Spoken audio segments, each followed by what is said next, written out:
सुंदर है तमरा कलापटरे देख ये लिखी 1 वर्ष 365 दिन, 1 पक्ष 15 दिन, 1 मास 30 दिन, 1 घंटा 60 मिनिट।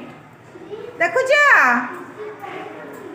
1 घंटा 60 minute, 1 minute 60 second, 1 metre 100 centimetre, 1 दिस्ता 24 फर्द, 1 मास 2 पक्ष, 1 लिटर 1000 मिलीलीटर, 1 सप्ताह 7 दिन, 1 क्विंटाल 100 केजी,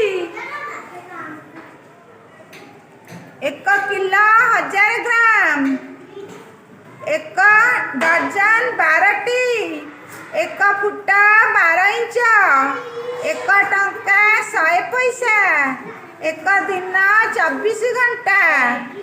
देखिला हाँ तमें आपको पढ़ुच तम कांथ चित्रण को तमें पढ़ुच हाँ ये चित्रटा है तमें पढ़ी मन रखापी बुझला।